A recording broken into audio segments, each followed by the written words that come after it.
दीर्घ 30 घंटार रास्ता अवरोध पर रास्तार हटिले आंदोलनरत चाषी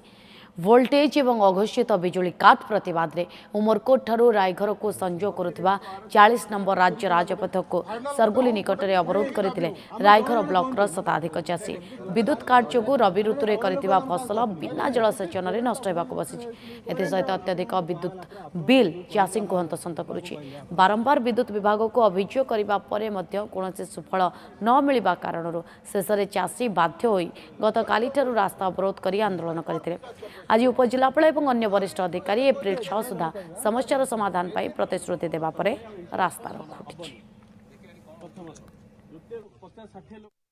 चाषी मानकर जो मुख्यतः समस्या था लो वोल्टेज को लेकर आम से सहित आलोचना कलु जहाँ मान प्रोब्लेम अच्छी लो वोल्टेज समस्या ताकू किपर अतिशीघ्र तार दूर कर से दिगरे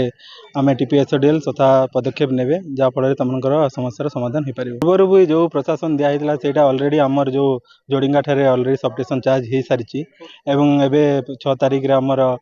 डुंगरी मुंडारे भी आम चार्ज करने स्टेप नेउ तेणु प्रशासन जहाँ कहूँ लोक मान जपरी प्रोब्लेम सल्व हो पार से दिगरे सब चेष्टा कर चाषी तरफ गोटे प्रतिश्रुति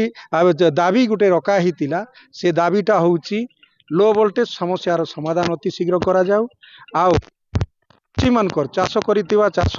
नष्ट होईची ताकू अति शीघ्र ताकू फील्ड विजिट करी तहसीलदार माध्यम रे ताकू आकलन करा जाऊ आ चाषी मानकू क्षतिपूरण दिया जीवा पई चाषी मानकर दाबी थिला ताकू मध्य सब कलेक्टर मानि नेइचंती एवं लिखित प्रतिश्रुति मध्य चाषी मानकर आगरे देई पड़ी की सुनाइचंती तापरे समस्त चाषी भाई माने